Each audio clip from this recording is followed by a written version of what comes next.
Čaute, moje meno je Richie, vítajte v mojej showke Reset a dnes si rozoberieme stále prebiehajúci konflikt v Iráne a jeho nečakané zvraty.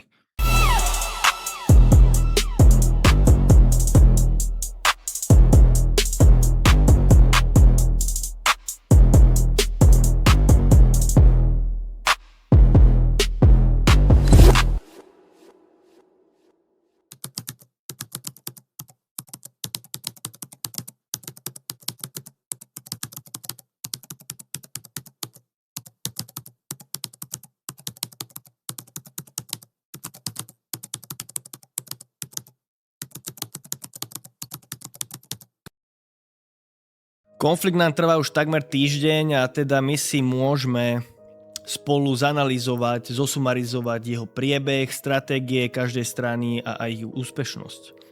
Na začiatok by som chcel povedať, že čo je zaujímavé, že Irán takmer vôbec nevyužíva svoje základne vojenské na východe krajiny, kde sa nachádzajú minimálne 3 väčšie raketové zariadenia, ale majú tam aj desiatky mobilných odpaľovacích zariadení, ktoré vedia odpaliť raketu behom minúty a v podstate hneď sa schovať do tunelu. Keďže Irán je v podstate sama hora, tak Iránci si za tú dobu, za tie 10 ročia vykopali množstvo tunelov a podzemných základní.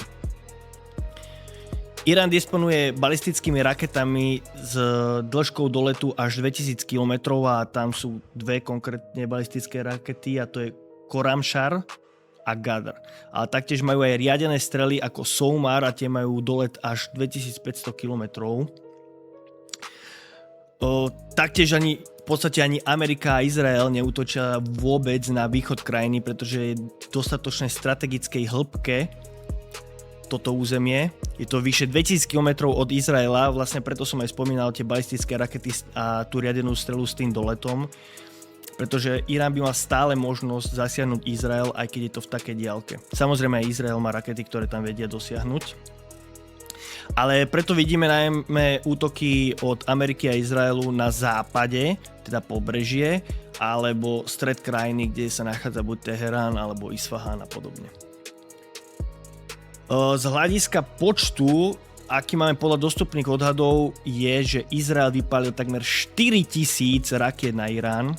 Amerika oveľa menej, tá využila hlavne tomahawky z lodí a ponoriek cca 300 kusov. Potom samozrejme nočné prelety strategických bombardérov B2, ale aj stíhačky. Tieto B2 majú bunker buster bomby, tzv. BBB, na ťažko obranné ciele alebo podzemné základe. To sa špeciálne využíva na to.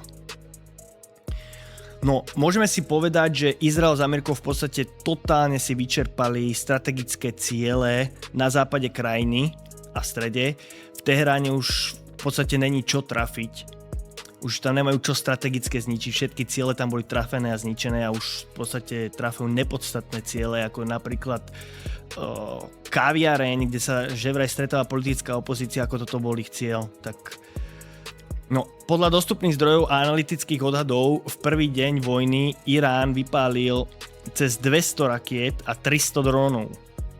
Amerika spolu s Izraelom spravili za tento prvý deň 500 leteckých úderov.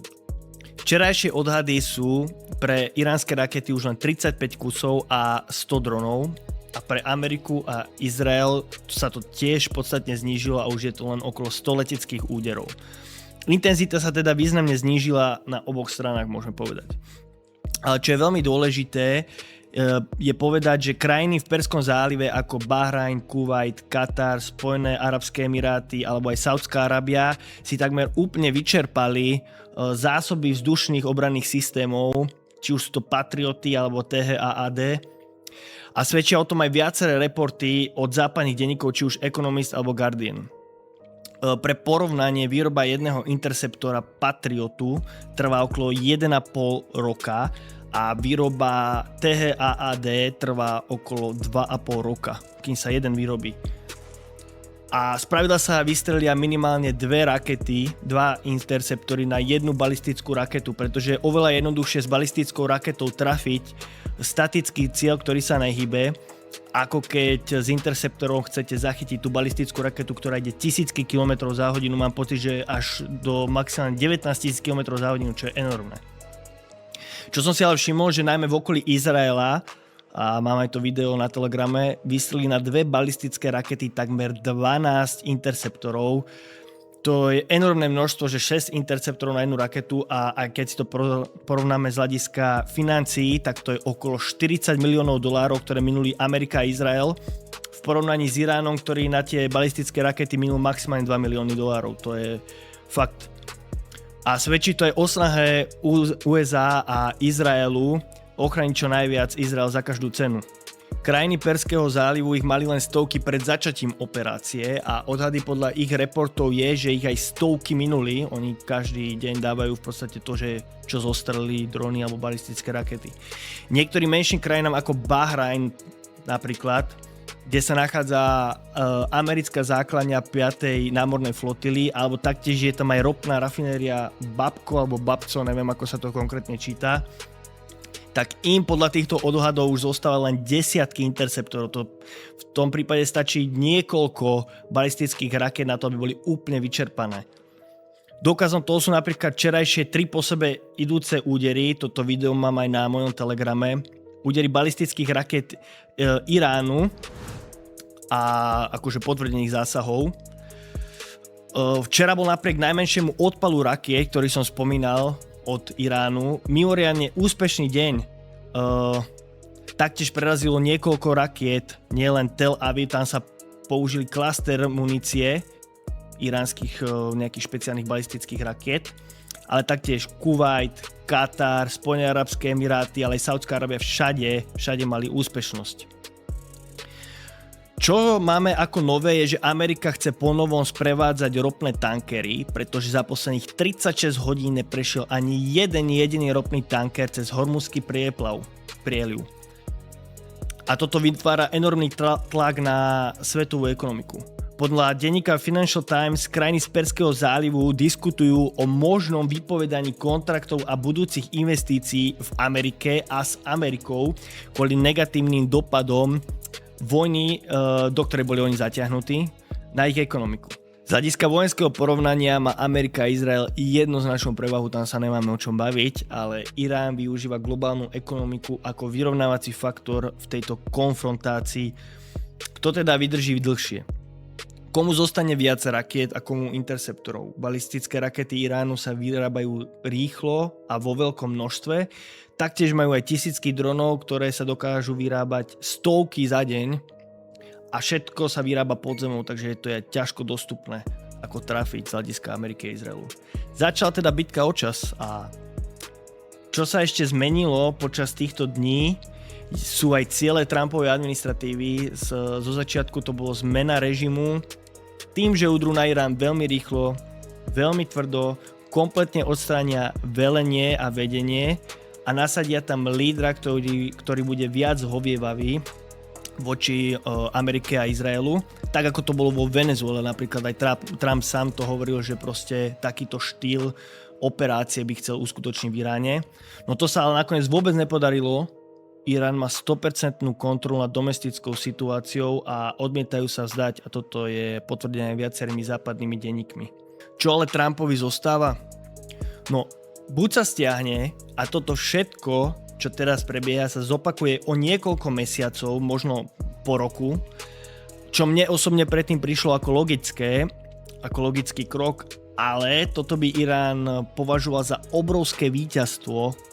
Mohli by povedať, že v podstate Amerika použila všetku silu, ktorú majú, aby zhodili tento režim a oni to aj tak ustáli. Trump by nedosiahol svoje strategické ciele a Irán by znovu začal vo veľkom zbrojiť za proste lacné súčiastky už či od Číny alebo od Ruska. A Trump už naozaj hraje o čas, pretože sa blížia voľby midterms na jeseň tohto roku. A priznám sa, že som fakt naozaj podcenil šialenosť Trumpovej administratívy, pretože ponovom je v hre aj pozemná operácia. Počujete dobre, ktorú potvrdil ako možnosť niekoľko členov jeho kabinetu. Trump si postavil celú prezidentskú kampaň na tom, že nezatiahne Ameriku už do žiadneho nového konfliktu. Od začiatku tvrdil, že vojna v Iraku a v Afganistane boli nezmyselné a že sa tam minuli zbytočne stovky miliárd dolárov.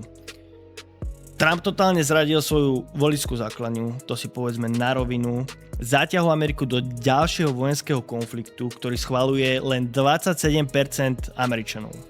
A ako ilustráciu ich frustrácie si môžeme spomenúť prípad zo včera. Podľa denníka ABC News sa počas pojednávania v americkom senáte bývalý veterán mariňák Brian McGuinness postavil a povedal: Amerika nechce bojovať túto vojnu za Izrael. Ešte to ani nestihol dopovedať a niekoľko strážnikov okamžite k nemu dobehlo a násilne ho vyvádzali z budovy. Zapojil sa k tomu aj senátor Tim Sheehy, ktorý mu údajne zlomil ruku. No, na tom videu je to jednoznačne vidieť, takže neviem, prečo píšu údajne. A to je len krátke info k tomu, ako sa americká verejnosť stavia k tomuto konfliktu alebo tejto vojne. Oni odmietajú slovo vojna, ale však veľakrát to aj sám Trump povedal. A teraz naspäť k tej možnej pozemnej operácii. US Central Command povedali, že sa pripravujú na 100-dňovú vojnu. Tak z tých pôvodných 4 dňoch, potom k 2 týždňom, teraz už sa prezentuje ako možno 100-dňová vojna. Požiadali Pentagon, aby poslali spravodajských špecialistov na svoju základňu v južnej Floride v anticipácii vojny až do septembra. Ak sa toto reálne uskutoční a Trump nasadí amerických vojakov, samozrejme v nejakej kombinácii s menšinami v Iráne, čo sú buď Kurdi, alebo aj na juhu je ešte jedna menšina, len si teraz presne nepamätám ich meno, teda nejakí iní separatisti, tak to je čistá katastrofa pre Ameriku, pretože ak si to napríklad porovnáme s Irakom, tak Irán je 3-krát tak veľký, takmer 3-krát toľko obyvateľov, kompletne iný terén, z hľadiska geografie Irak sa nachádza v bývalej Mezopotámii. Ak ste sa to učili na zemepise alebo geografii, tak viete, že to je proste nížina. A Irán je presný opak, to je samá hora, ťažko dostupný terén, nekonečno tunelov a miliónová armáda Iránu, ktorá čaká a je pripravená na Ameriku. Ak toto začne, tak to pocíti kompletne celý Blízky východ, ale neskôr aj celý svet. Čo sa môže stať s takýmto konfliktom? Môže sa natiahnuť na niekoľko rokov, napríklad Afganistan trval až 11 rokov a Amerika toto skúsila už v Iraku, v Afganistane, v Sýrii a povedzte mi vy, aké boli výsledky a čo sám Trump o tom hovoril, že či to bolo úspešné alebo nie. Pre Ameriku je to obrovský risk, strašne veľa vecí od toho závisí, ich životy, ich reputácia aj ako svetová veľmoc. Uvidíme, ako to dopadne, situácia sa mení doslova každú minútu, každú hodinku a podľa toho, čo vidíme, tak retorika hlavne amerických predstaviteľov naznačuje eskaláciu konfliktu. A to je na dnes všetko. Pre aktuálne info sledujte môj telegramový kanál Richie1, link bude v popisku videa, ale vidíte ho určite aj na obrazovke. A to je odo mňa všetko, ja sa s vami lúčim, vidíme sa na budúce.